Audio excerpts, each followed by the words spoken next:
Hi, it's Scott here, and with the NFL draft tonight, I would like to do my final mock draft. Around draft time, I do this way too much. It becomes a bit of a vice, a bit of an addiction, but that's cool.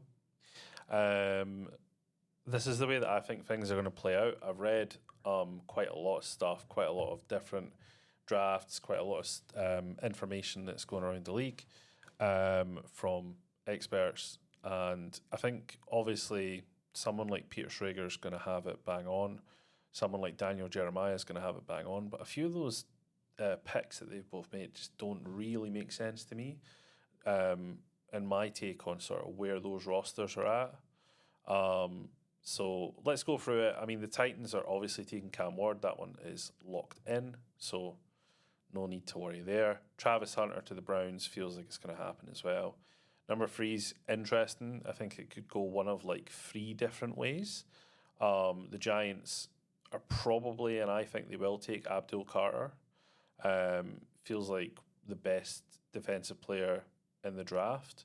But I also think that they could easily go for Ashton Genty or Shadur Sanders as well.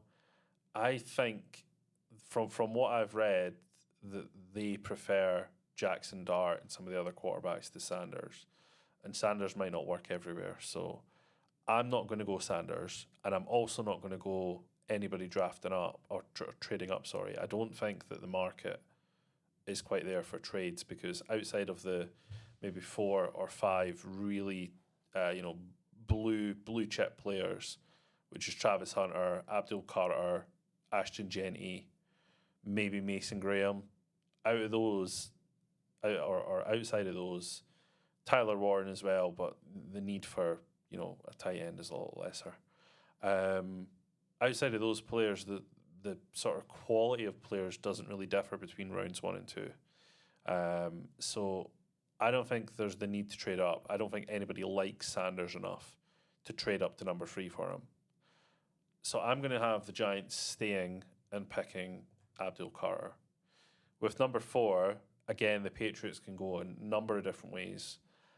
They, for me, also are candidates to trade down because I think Will Campbell is probably the pick there. If Travis Hunter or Abdul Carter fall any further than 2 and 3, then the Patriots should absolutely pick one of those two. However, I don't think they will. They could go Ashton Genty, but I just think they will need to build that O-line for Drake May. And Will Campbell to the Patriots has been a name that's been floated since the start of off-season. So it feels too good to kind of pass it up. Where I could see a trade is that the Jags may well be in the market for Ashton Genty. I think that's kind of silly because they have running backs already. They've got Travis Etienne. They have Tank Bigsby. I know that neither of them had like a breakout year last year for Bigsby or a really solid year for Etienne, but they're still 2 good running backs. They were dealing with injuries, so if I'm the Jags, I sort of stay with those 2 running backs this year. I don't go Genty. I would stay and I'd build elsewhere. So for me, the Raiders may want to trade up over the Jags and get Genty because Genty to the Raiders makes so much sense. Pete Carroll loves players like that. I'm going to have things just play out normal here.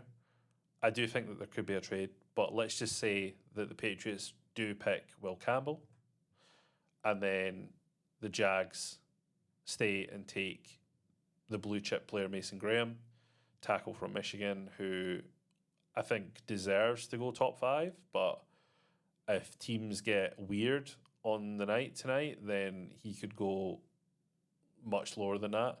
But let's say that things do go to plan, so Mason Graham will go number 5. And then the Raiders will take Ashton Genty at 6. Interestingly, in terms of using this website, the Pro Football Sports Network simulator, which is great, I've picked the players that are ranked 1 through 6. So everything is going to plan at the moment according to the rankings.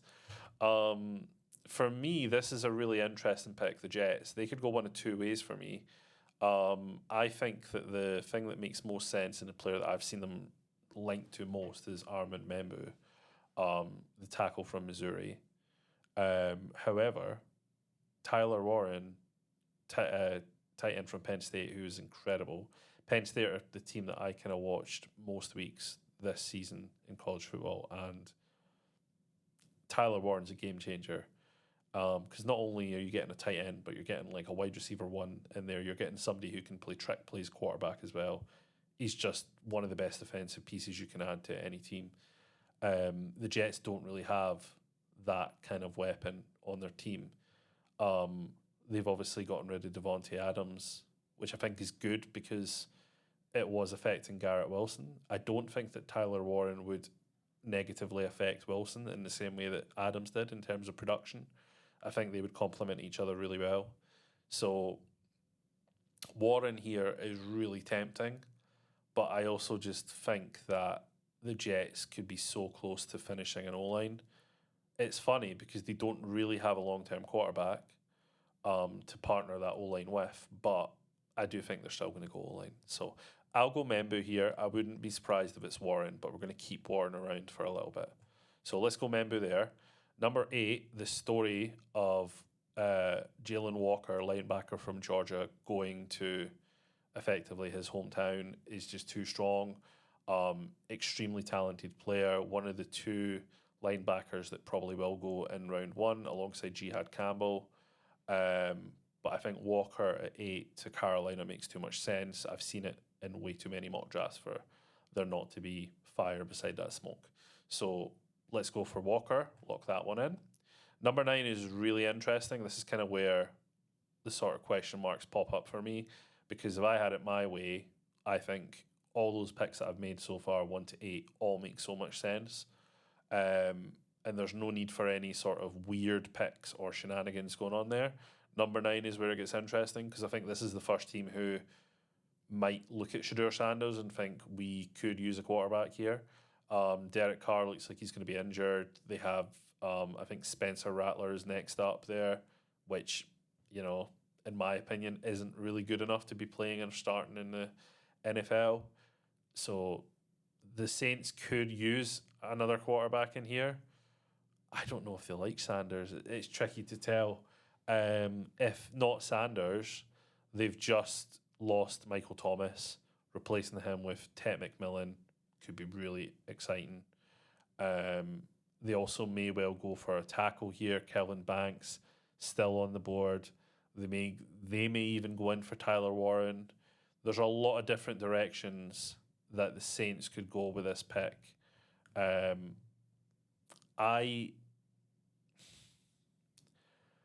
I have seen Shedeur drop too much to go with him here, so I'm not going to.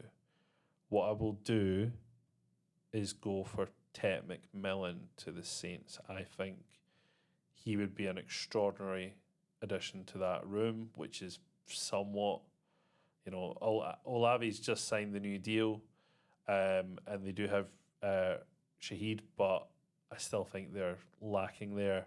They need more talent on the offense. So Tet McMillan makes that one of the most exciting wide receiver rooms in the NFL. All they need to do is get a quarterback. Maybe they'll do it later. So let's go McMillan. Number 10, the Bears I've seen as a lot of mock drafts as trade down candidates. I'm not massive on that. I think there's a lot of players here who just feel like good picks for them. Kelvin, this for me comes to a battle between 2 players, which is Kelvin Banks versus Tyler Warren. For months, I've thought that Warren's probably going to go to the Colts at 14 because the Colts are the team that's sort of just shouting out, we are going to take a tight end. And the Bears have Cole Kmet. I love Cole Kmet. I think he's an excellent tight end. He just needed time to gel with Caleb Williams, and then you kind of saw it come together towards the end of last season. I don't know if we should be adding another tight end to that room, because even I'm a Ravens fan, and even a team like ours who, you know, have 2 or 3 tight ends that we're using in any given game, it's not like it's not like both Mark Andrews and Isaiah Likely are having massive games together. It's, one or the other. And I just don't think you should do that. If you're spending this amount of capital on Tyler Warren, he should be on every game massive target haul. Whereas I think Cole Kmet needs those targets as well, and he's good enough to get those targets. So I think you should focus on building the line instead. So I'll go for Kelvin Banks here. 11, really exciting. One name I've seen loads attached to this because the Niners are known for great defense. This website reckons their top need is a defensive tackle. They've lost a lot of players on that side of the ball. And one name that I just keep seeing rising and rising and rising is Walter Nolan from Ole Miss. I was reading yesterday that he, even more than Jackson Dart, is the player that's been talked about out of that school.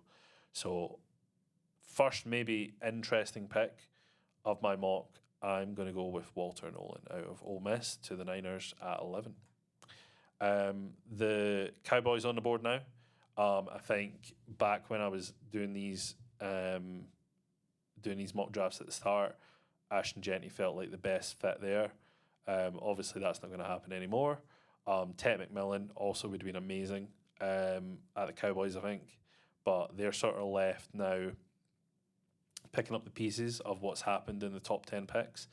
They could go edge. Edge is such an exciting position in this draft. There are players in the first, second, and third round who feel like starters for teams that can be picked up, and there's quite a lot of edges that can be picked up that sort of fit that mold.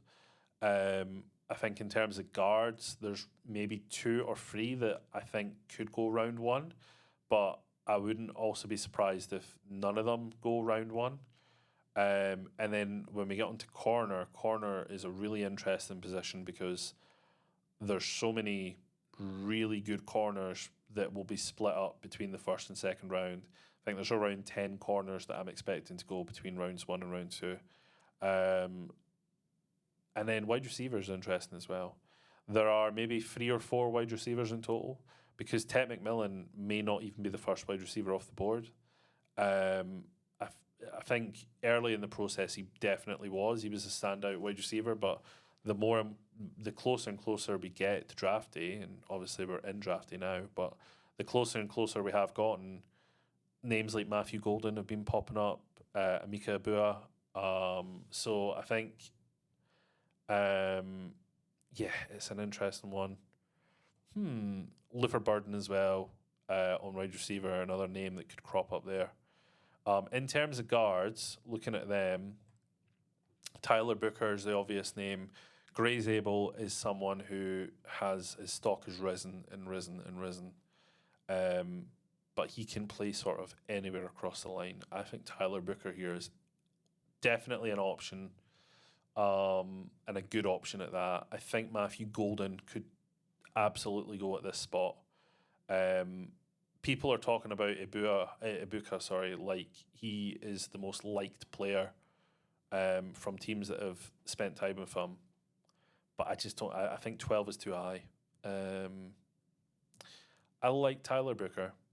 I think Tyler Booker in this position works. I don't think any of these corners. Jahdae Barron here might be good as well. Okay. That's a bit of a coin flip, actually. Jahdae Barron versus Tyler Booker here. I like Barron on other teams, to be honest. I am going to stick guard here. I'm going to go Tyler Booker. If the Dolphins get 13 and they have Will Johnson or Barron left on the board, they'll be really stoked with that. I have seen Barron's name more than Johnson in terms of going higher. Even though I personally have Johnson a bit higher from the tape that I've seen, I think Barron looks like the better player. So I'm going to go Barron at 13 to the Dolphins. Right, 14. I said it earlier, and he's somehow fallen. I did not think when I started this that he would, but there you go. Tyler Warren, easiest pick in the draft to the Colts at 14. And I say easiest pick in the draft, but it's actually not, because the next pick is the easiest pick in the draft. Leading into draft day, I've seen Mike Green linked to the Falcons so much. It's obvious that they are in love with the player and in love with the person as well. So why wouldn't they? He's been mocked to the Falcons in almost every single draft that I've seen. So let's not deviate from that. Mike Green to the Falcons at 15. 16 with the Cardinals, they obviously took Marvin Harrison Jr. last year. They still need wide receiver. They need edge, tackle, guard, linebacker. I think it's slightly too early for where I would like Campbell to go. So we're not going to go linebacker. In terms of guard, I did mention Zabel, but I've just seen him fit other teams a bit better. In terms of tackle here, Derek Harmon's still on the board, but there's some questions about injuries there, so we're not going to go Harmon here. Kenneth Grant is really interesting, Michigan tackle. I think he could potentially be the pick here, depending on how serious they are about getting a tackle of his quality. Maybe they prefer edge, maybe they prefer receiver. In terms of edges, we've still got loads. There are loads that could go in the first round. Shamar Stewart is a really interesting name, probably the best player out of the combine. Mika Williams, he's got the pedigree from Georgia, and he's really productive. Nick Scorton, likewise, massive leader. He's dropped a bit of weight from what I've been listening to, and he looks even better with that. So he's a name that I think through early April maybe wasn't a first round player, but now I could totally see him going in the first round tonight. James Pierce Jr., one of the names of the draft, performed really well at the combine. There's some questions there, but I think it's about character. But I've not seen anything to kind of back that up. And I think he's definitely good enough to go in the first round. As a Ravens fan, if we land James Pierce Jr. tonight, I will not be angry with that at all. Donovan Ezeraku, another name who just keeps growing and growing in terms of stock. Little bit undersized, but the production's incredible. I think that he's another name who could. Tonight, I would not be stunned. I think I'd be a little bit surprised, maybe even a little bit disappointed if he doesn't enter the range that the Ravens could take him in. But I think that Ezeraku's a name who could shoot up into the early teens here. So he could potentially be a pick for the Cardinals. I don't know. I just kind of feel that Matthew Golden to the Cardinals is too strong to turn away. I've seen his name linked to the team quite a lot, so let's do it. Even after everything I've just said, Kenneth Grant is really close, but let's go Matthew Golden. Okay, the Bengals. Bengals need edge, they need tackle, they need guard, corner, safety. For me, a name that I've seen a lot linked to them is the Georgia edge, Mika Williams. They could also go safety here. I've seen safety linked to them a lot as well, but I think the edge is valued more than safety, especially at this part of the draft. I know we've still got Will Johnson and Shamar Stewart kicking about, but those are two players whose stock has kind of gone up and down quite a lot. I think Williams is really solid. I think he'll be a good player in the NFL, and with the question marks over Trey Hendrickson, this one makes sense. So we're going to go Mika Williams here. Right. Seahawks at 18, really, really interesting pick. This one, this could go a lot of ways, I think. They need corner, although speaking to some Seahawks fans, they're quite happy with their secondary. They could also go safety here. I know it's not one of the needs listed, but I think that whole secondary, there is a feeling that they could just get better. They could go receiver, but they have just sort of rebuilt that receiver room. I don't know if they need to continue adding to it. Edge could be a pick, but I do think that the way they're going to go, because their O-line is just shocking, is Gray Zabel. Gray Zabel can fix a lot of positions across that O-line. So why would you not draft a guy whose stock is really high, who looks really great, And he can not only fix like one guard position, he can drop in at tackle, he can drop in at center. It just feels like such a good pick for the Seahawks. So Zabel might not make it to 18 tonight, but if he does, I think the Seahawks should just snap at that, turn the card in straight away. 19 is where I love Jihad Campbell too. If Ted McMillan makes it here, I think it's really tempting. But I think that linebacker's a bigger need there. They could go corner as well. I just think that from what I've read and listened to, that the team love Campbell. So let's lock that one in. The Broncos at 20. I think this is where Omarion Hampton goes. They need a stud at that position. I know that it's this website lists that they also need wide receiver, but I think that their wide receiver room is like good enough. Knicks did a decent job last year with it, but I think they need that little bit of something different to not just rely on Knicks on every play. And I think Hampton would give them that. I do prefer Hampton over Trevion Henderson. So let's go Hampton here. Right, the Steelers. This is potentially the most interesting pick in the draft. I'll just move that down a bit. So the Steelers is, it's one of the most interesting picks in the draft. Depending on whether you believe Aaron Rodgers or not, will depend on how much you think that the Steelers need to draft a quarterback here. They could wait. They could get Aaron Rodgers and then wait it off a little bit. And then, pick up another player in the second, third, fourth round. Because there's about 5 or 6 sort of mid-round quarterbacks in this draft. I don't know that any of them have a long-term franchise guy career, but I also don't know that about Shedeur Sanders, who has been linked here at 21. I think the pick is Shedeur. Even with the rumours of Aaron Rodgers coming in, and it does sound like once he is ready to come back and play, the Steelers are the best team for him. I don't know why he would go to the Giants. He's been speaking to the Giants and speaking to the Steelers, according to himself. That's who he's been to meet. He said he was happy with both meetings. But with the Giants, they have Russell Wilson. Why would you have Russell Wilson and Aaron Rodgers in the same quarterback room? It makes no sense. Whereas the Steelers probably could use Aaron Rodgers and then a young guy in there. I think that Shedeur will be the pick here. I think the Steelers may even feel like they can trade up a little bit to get him. They maybe even feel like they can trade down a little bit and still land him. I think towards the end of the first round, we'll see some teams think about coming back in for Jackson Dart.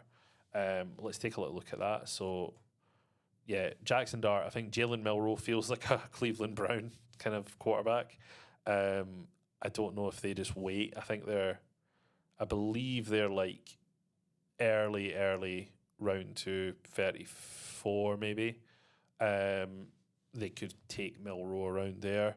Tyler Shaw as well, not somebody I've watched a lot of, but he's a name that's in the mix. And then I think once you get down to the mid rounds, then you've got the next run of guys: Will Howard, Quinn Ewers, Dylan Gabriel, Riley Leonard, Kyle McCord. All those guys know how to win games. They won a lot of games collectively at their teams. So, it's all about the transition there. How well will they transition? But for me, I don't feel like Milroe has shown me enough that he can be really good in the NFL. I'm really worried that he's going to go the same way as Justin Fields. Jackson Dart feels really exciting, but I also get why the Steelers would be put off because he is quite similar to Kenny Pickett. Shedeur gives you something a bit different, obviously. So I think Sanders is probably the pick here. If it's not Sanders, other players it could be Derek Harmon. I've seen a lot. Kenneth Grant still on the board, should probably be in contention here. In terms of corner, Will Johnson still on the board, should probably be in contention here as well. In terms of receiver, Ibuka, again, the Steelers are pretty happy here, I think, but it will totally depend on how they feel. If they feel like Shedeur is the guy that they've been waiting to fall to them, then the pick is quite simple. If they feel like they can get a quarterback later, be it Aaron Rodgers in terms of this season, or wait it out and get one of these guys below, that's where it gets really fun, because I think they can go one of like 3 or 4 different ways, and they can every player I've just mentioned is excellent, so they've got a lot of options. I think that Sanders is probably the pick here. The Chargers, I think, go one of 2 ways. Colson Loveland on the board, Michigan, it's an easy pick, right? But speaking of Michigan, Kenneth Grant, tackle on the board, Michigan. So it just depends. What would the Chargers covet more? An elite tight end who can change the game there, or an elite tackle who can really shore up that defensive line for them? It really is a coin toss. I think there are other really good tackles in the draft through rounds 3, 4, so on and so forth. So I probably would take Loveland, because in terms of tight ends, Mason Taylor's wonderful. Fanning Jr., great player as well. But he is coming from Bowling Green, which puts me off a little bit. I still think you take Loveland. I think if Loveland drops this far to 22, you have to grab him. And actually, I think if I was being more aggressive with trades in this mock draft, I could see somebody trading up for him. Right, the Packers on the board at 23. This is where the Will Campbell rot stops. So it's just an easy pick. They need a corner. That, for me, is their top need. I think they just dive in and take him. Right, the Vikings on the board. Again, I've seen this as a potential trade down candidate for some teams. There are some teams in the lower first round, like the Chiefs, who may want to move up and ahead of other teams, aka the Texans, if they really feel strongly about a tackle here. So Josh Simmons coming back from injury, but if he wasn't injured, probably the first tackle off the board this year. Josh Connolly from Oregon feels like he's had really, really good process. His stock's been rising quite rapidly. Ursary is another name who I've seen quite a lot, just in terms of the sort of build that he is. It feels like a really, really good player, 6'6", 331 pounds. So, there are a number of good tackles left. There's also a decent run of mid-round tackles, in my opinion. In terms of guards, Donovan Jackson could go round 1, and then you start getting into like Tate Ratledge, Wyatt Milam. These names are names I really like as well. Probably not round 1 names. I think Donovan Jackson's the only guard left that could go round 1. So I think for me, it's interesting. I am going to stay in pick with the Vikings. So when we do get further down, we will talk about some of these tackles. But for the Vikings, I think this is probably where we start to see another player in the secondary come off. So we're going to focus on defense for this pick. Edge, there's still 4 names left that, if I had it my way, would all go in round 1. And we just don't have that many teams, I think, that will take edge. So this is going to be interesting. Someone's going to miss out here. In terms of corner, I did say there was like 10 corners between round 1 and 2 that I think should go. I think we're almost at the cutoff for me. Trey Amos feels like a name who could go round 1. And Maxwell Herson, who posted the fastest 40 at the Combine, feels like another name who might just sneak into round 1. I think the rest, Ravel, amazing player, love him. Azariah Thomas, Benjamin Morrison, Darian Porter. These are the other guys that I think are really strong, but I think will all fall into round 2. So Trey Amos and Herson, maybe. Where I'm looking is safety. There's like a tier system safety here for me. Tier 1 is Malachi Starks, who you can just plug and play into pretty much any system, any team, and he will be amazing. Nick Eamon-Warry, probably my favourite player in the entire draft. Another name that came out of Combine looking like gold. And another name that I just think will... It's annoying for me because when I do get to the Ravens, I think safety should be our pick if we can get one of those 2 guys. If we can get one of those 2 guys. And I think for me, I've been sort of struggling with which one I prefer because Nicky Manwari feels like the more explosive player, but we already have Kyle Hamilton. Um, whereas I don't think the Vikings have someone like Nicky Manwari or Kyle Hamilton. They need an explosive player that they can really rally behind at safety. So I think Nicky Manwari's probably the pick here for the Vikings. Right, Texans. So this is where it's obviously interesting. I've decided not to make a trade, which means that the Texans are on the board at 25 and they need an O-line. They definitely need a tackle for the future. Josh Simmons is the guy. It's as easy for me. It's as easy as that. I've seen them linked to Donovan Jackson. I've seen them, linked to Tyler Booker, maybe Gray Zabel. All those names at guard would be interesting. Josh Connerly's there. We've picked obviously a few tackles earlier. Campbell, Membu, Kelvin Banks. Kelvin Banks could fall. Kelvin Banks is a name that could fall. If he did fall, then the Texans would be over the moon to land him at 25. But for me, it has to be Josh Simmons here. One of the easiest picks of the draft. Right, the Rams. This is where it gets quite exciting as well because the Rams are one of those teams that are a sneaky quarterback team. This is the first spot where I'm thinking Jackson Dart could go tonight. I think it's still somewhat unlikely that he does. However, I think there's an opportunity for the Rams to invest in life post Matt Stafford, even though he has just restructured his deal. I still think that they could easily draft Dart, have him sit behind Stafford for a few years, and then take over the reins. I don't think any of the other quarterbacks sort of fit that mold. I think Dart definitely does. They could try and further rebuild the wide receiver room. So for me, this is a spot where Emeka Egbuka could definitely go. I think Luther Burden at this point probably is a round 2 player for me. But Egbuka feels like a first round player. So even though it's not one of the needs listed for the Rams, I still think they could go wide receiver here. If one of the other wide receivers is still on the board, be it McMillan, Matthew Golden, definitely should be considering him here. Linebackers, we've ran out. I don't think that Carson Schlesinger is going to be first round. I think he's a second round player, albeit early second round. I think edge, this is definitely a Shamar Stewart landing spot. He's obviously ranked 13th here.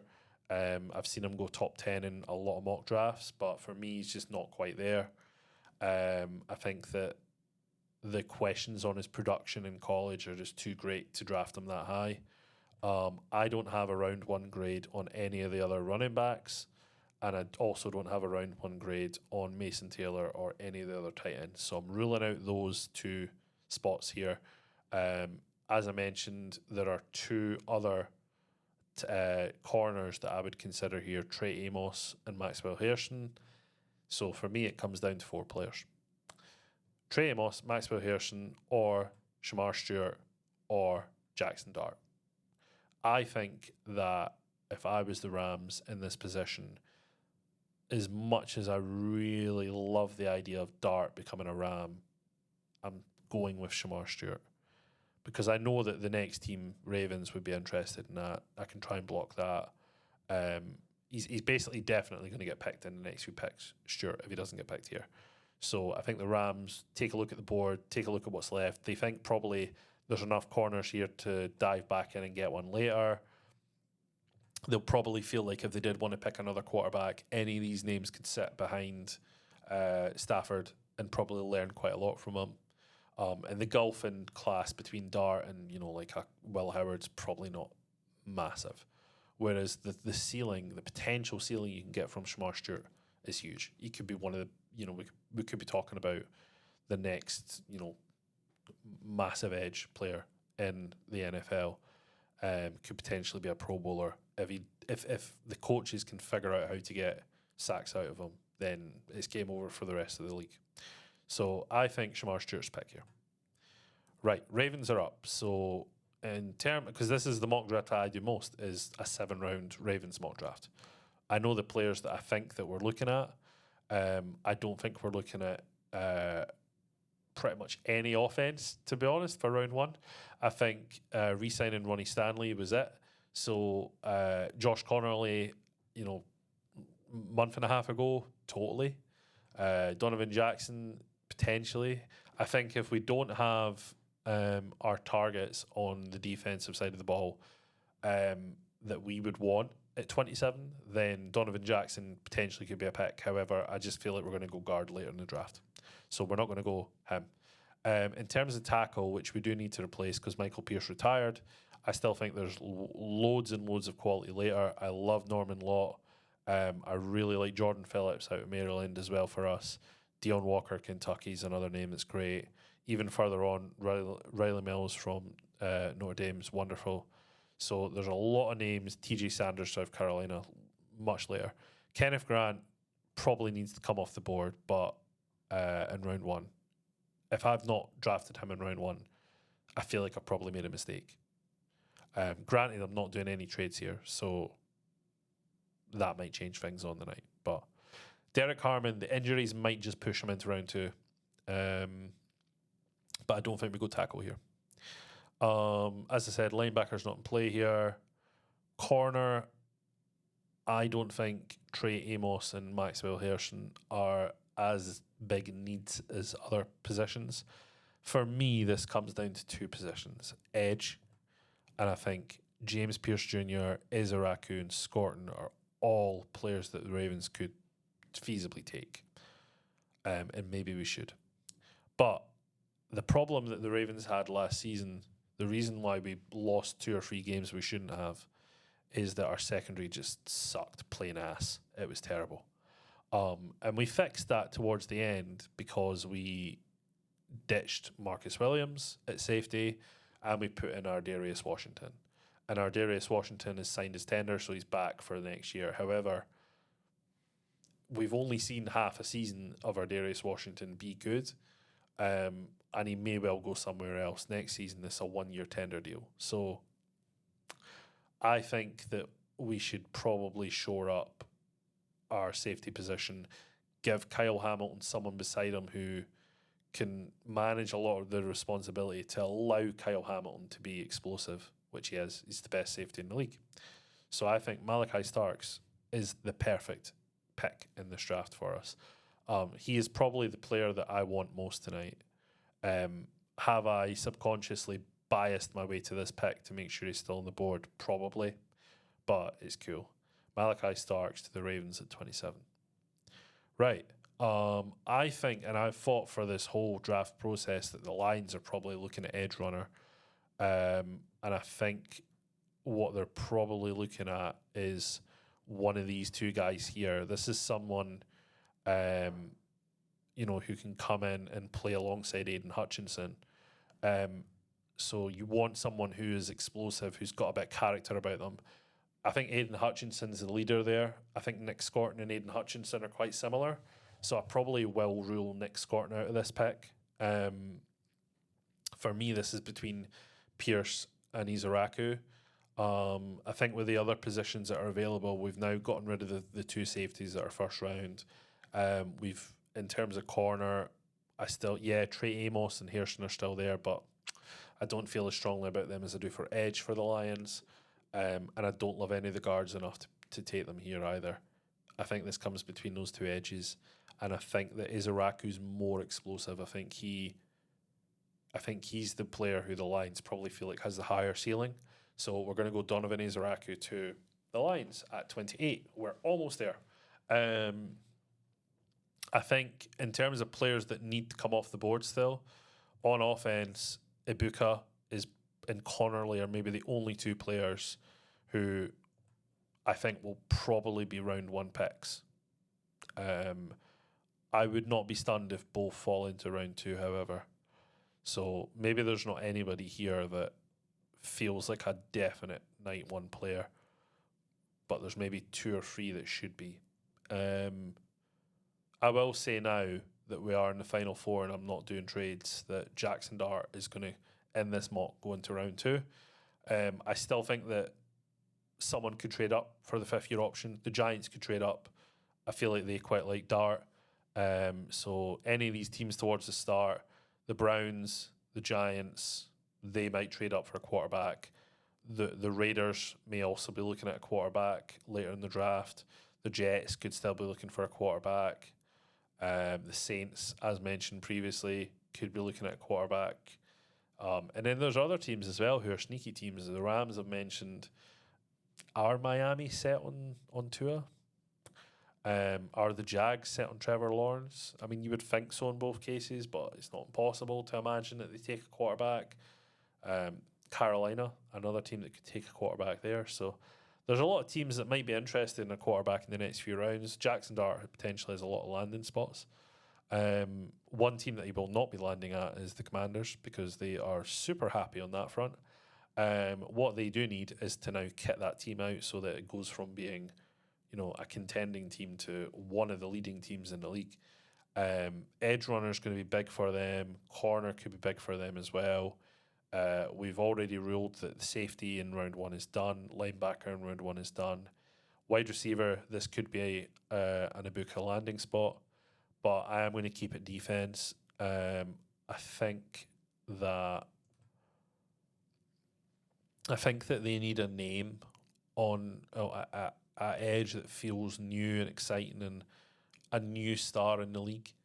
And I am going to go Pierce Jr. here. I just think over Scourton feels like the better pick. That's just for me personally. I've got him higher. So I'm going to go Pierce Jr. Right, Bills. Corner, easy pick there. They will just sort of toss a coin on who's better. They might like the tape from Amos better, who's been a bit more consistent than Hairston, but then they might look at the combine and think, Hairston's our guy. So it just depends on what the Bills sort of prefer and what they look at more. I think Amos is probably the better player, so I'm going to go for him. Right, the Chiefs, they need a tackle. They could come up and take Josh Simmons and try and get ahead of the Texans there. If Kelvin Banks is on the board, they could do the same there. I don't think this is going to be interesting. Right, this is where we really need to start thinking. So we've ruled out safety. Safety's gone. In terms of corners, the Eagles at 32 could go corner. So Hairston might, that story is not dead yet. He could go round 1 for me here. I think it's unlikely. Edge, Scourton's the only guy left. I think he could go round 2 though. So we'll see what happens when we get to the Eagles. I'm not going to take Scourton here for the Chiefs. The two players I'm thinking between are probably Kenneth Grant, who, again, for me, does need to be a round 1 player. I think Harmon now gets pushed into round 2. I've just got Grant above him, and it is because of the injuries. So it's tricky. They could also go wide receiver. It's not impossible.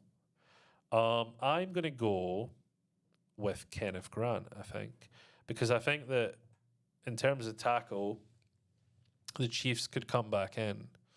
I think they pick around pick 60. I think they've got 2 picks, actually. They could come back in and try and get Ersery, or they could go for one of these really strong guards to fill out the line as well.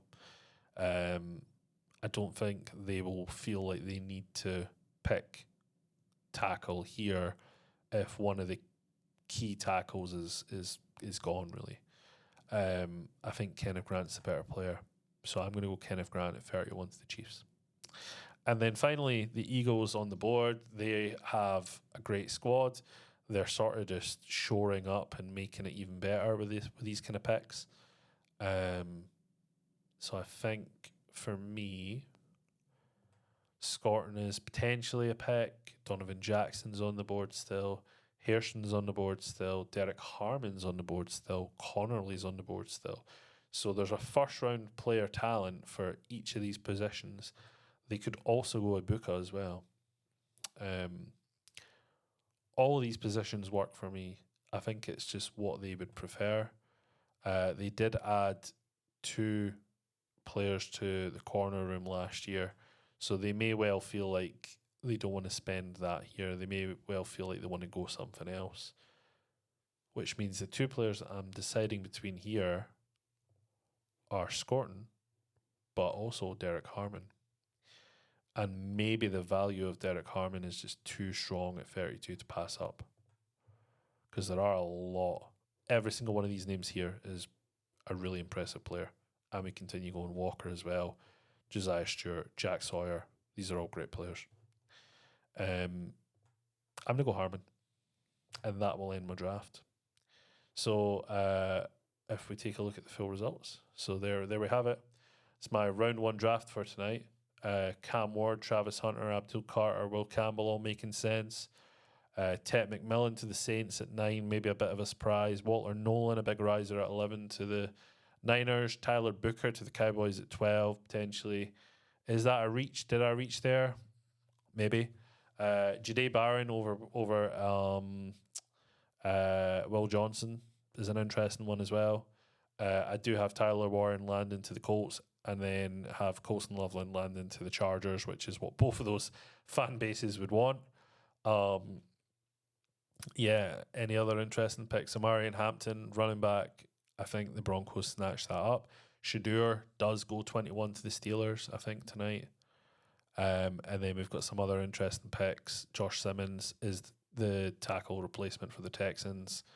Izaraku and Pierce Jr. come off the board. And then at the end, we get 2 defensive tackles in Grant and Harmon, who do feel like first-round players. I'm really happy with that, actually. I think that in terms of first-round talent, there's only a few players that are falling into round 2. Josh Connerly, Donovan Jackson on the offensive side, Emeka Ibuka as well. Ibuka probably will go round 1. I just can't figure out the landing spot. And then on the defensive side of the ball, Nick Scorton feels like he probably will go round 1. Maxwell Hairston's another player who maybe will go round 1. But overall, I think I've done quite well there. I think we've gotten most of the picks in that should be there. So if this goes exactly right tonight, then yeah, someone give me a really high-paying job on ESPN, please. Cool. Thanks for watching. Bye-bye.